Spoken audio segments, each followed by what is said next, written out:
I think most small business owners think selfishly, well, this works well for me, or this is ideal for me, or this is convenient for me in the business. Well, the business is not about you. You're not the customer. So I think it's just changing and reframing the mindset to that. We all know when we are customers elsewhere, how annoying and frustrating things are. So just think about what that could be like for your customers with your business. So I think it's good to maybe do a little self-audit and go through your website, your phone number, everything in your business, and just see what could be pain points for somebody and make it easier or eliminate it. The following is brought to you by Thryv, the end-to-end client experience platform that helps you get the job, manage the job, and get credit.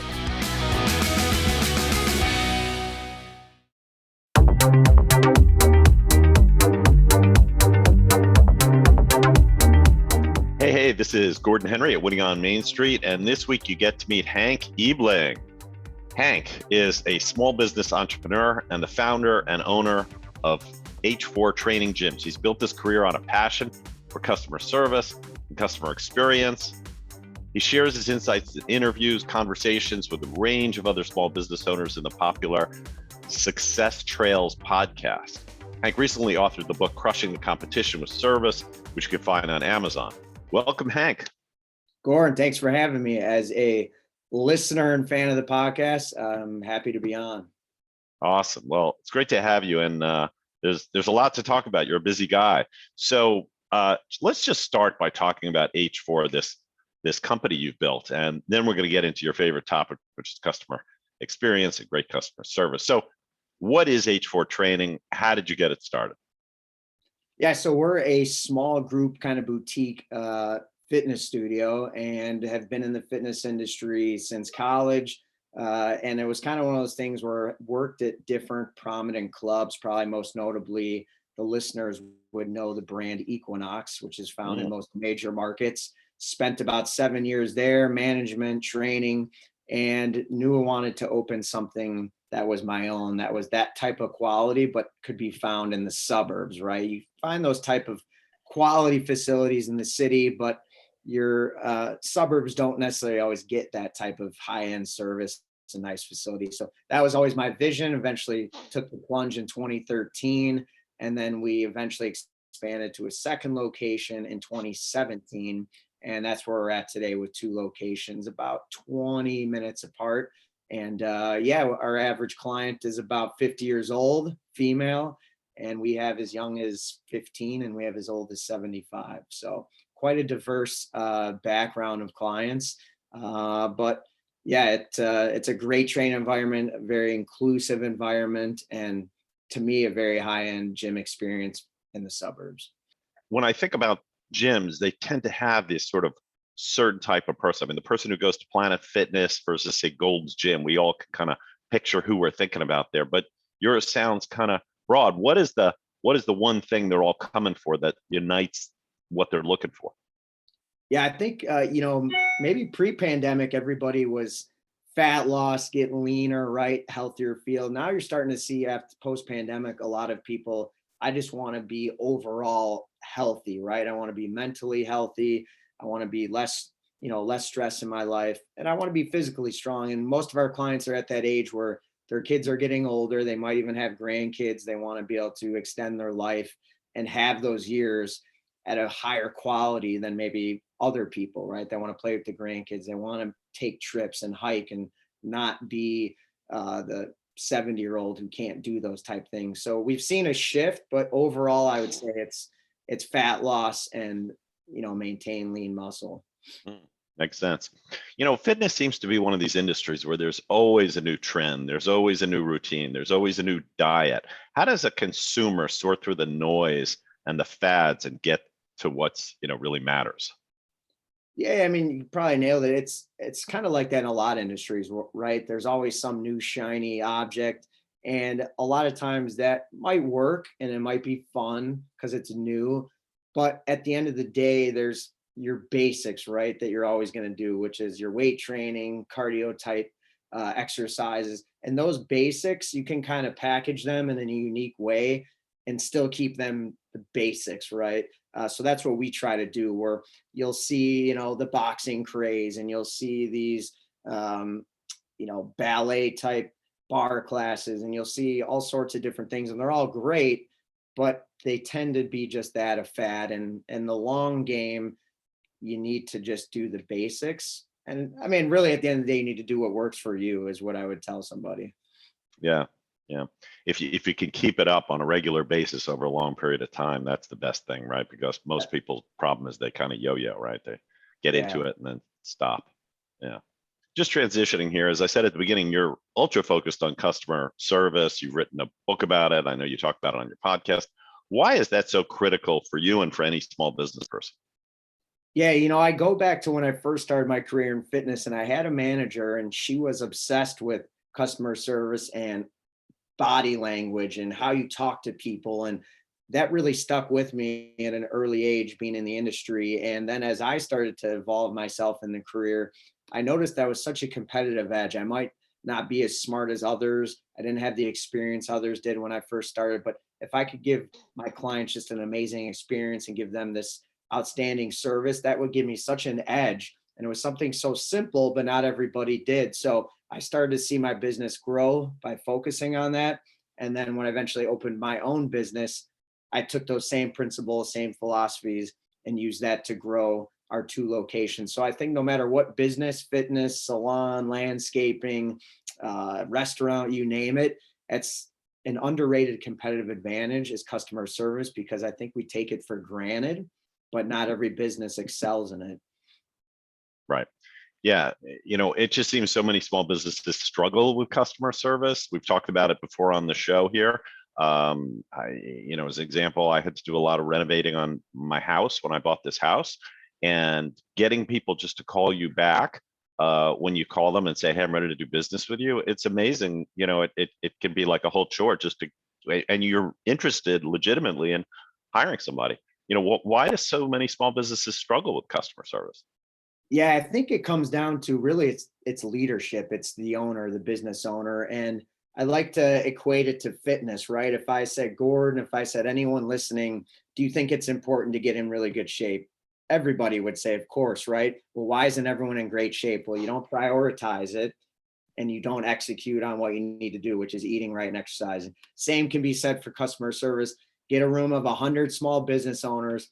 Hey, who thinks customer service is important? 100 of them out of 100 are going to say it's important. Well, then why aren't all of them just nailing it? Well, it's because they don't prioritize it, or they do on week 1, on week 5, on year 1, but not continuously. And they don't execute on what they need to do, which is make it a priority when they're hiring, having the systems in place. So everyone knows it's important, but they're just not executing. So I think the biggest reason is leadership, not prioritizing it and not putting it as a main priority. So I would say, small business owners listening, starts and ends with you. It's not your team's fault. It starts and ends with you. Right.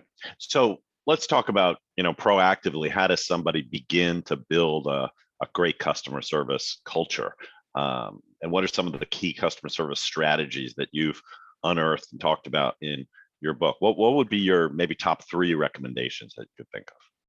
Yeah, I would say we mentioned the leadership, making it a priority. So it has to be top of mind. You have to walk the walk, talk as the leader, right? You have to display the behaviors you're asking your team, your employees to do. So you have to do that, number 1.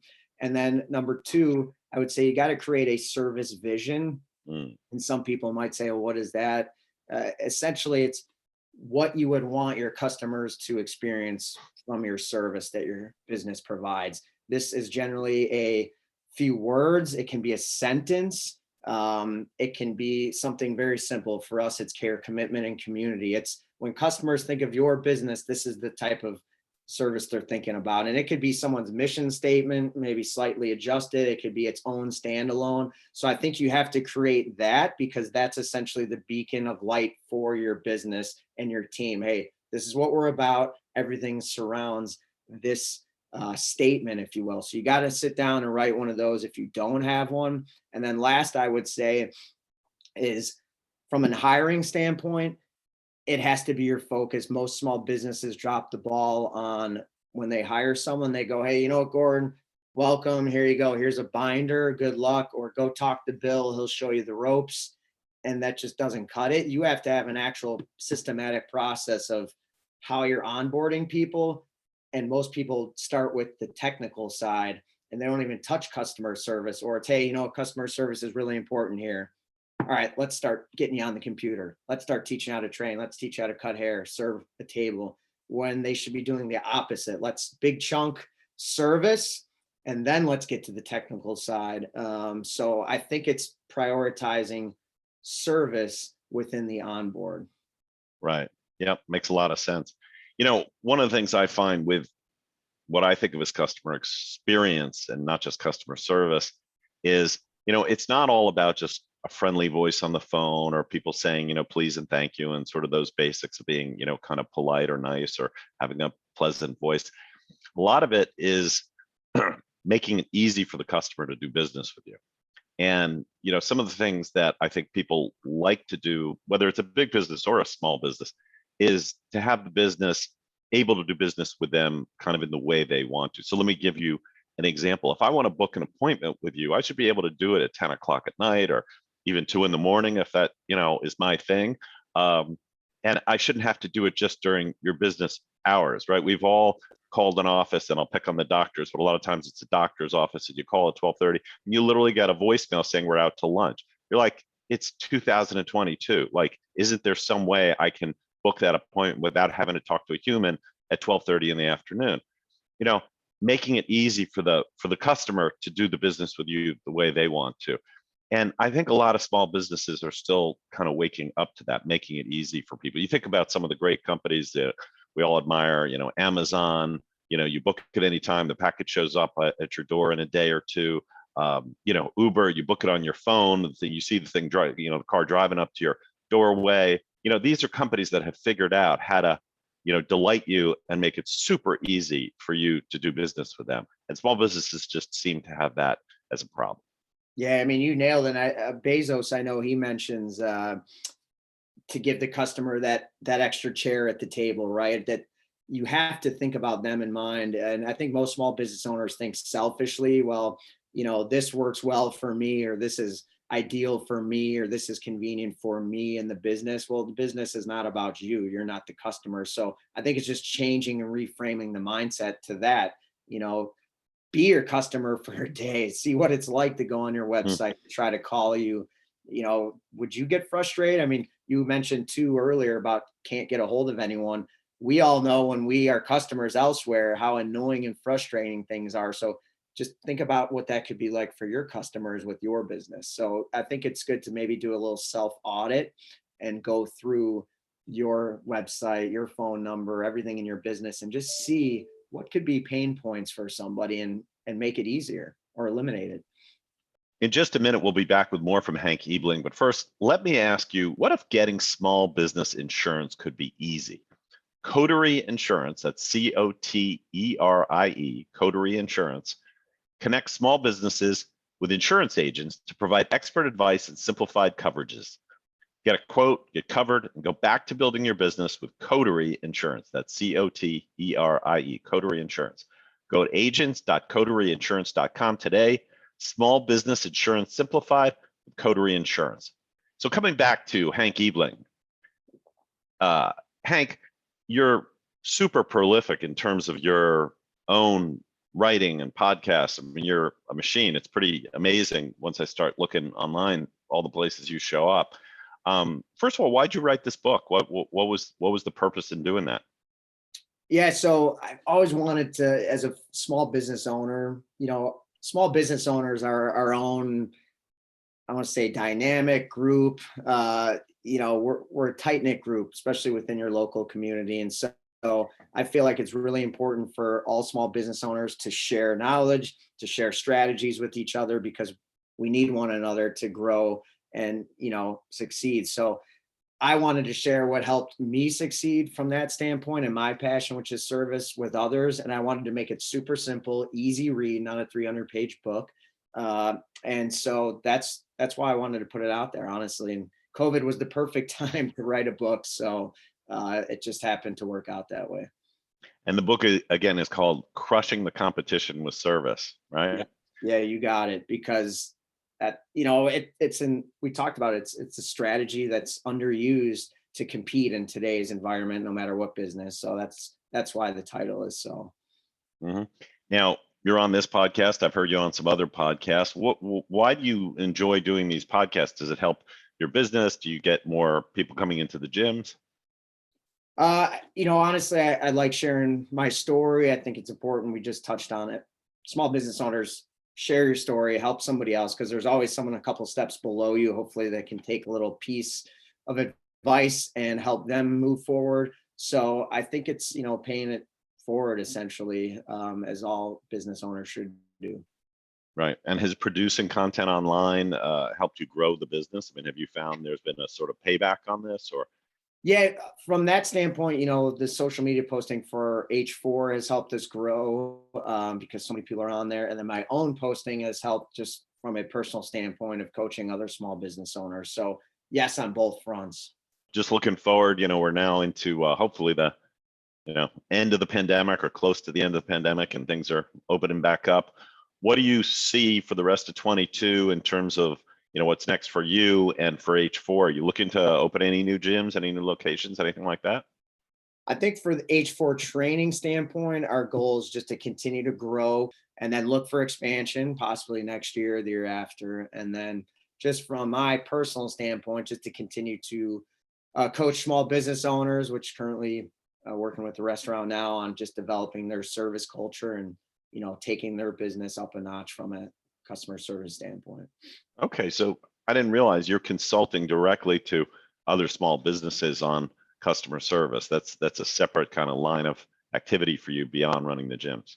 Yeah, it started. We have a lot of small business owner clients, and they would say, "Hey, you always have great hires. How do you always get these people to give us great service?" Or, how do when you're not here, how come the coaches always give the service when you're here? And so you had those conversations, and you'd start talking with them, giving them help, and it just kind of took off from there, led to the book, and then now working with some other small business owners. Oh, that's awesome. So how should people get in touch with you if they're interested in talking to you about any of these subjects, including potentially hiring you as a consultant?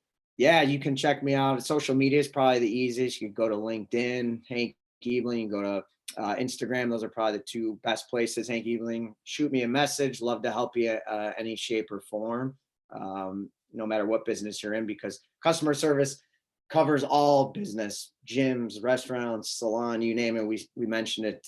No business is not in the service business. So. Right. Well, that's fantastic advice, and good luck with that. It sounds like being able to turn what you've kind of pioneered in your gym to help other small businesses. I know it's an area that so many small businesses really do need the help to kind of get to the next level. So good luck with that. Well, thanks, Gordon.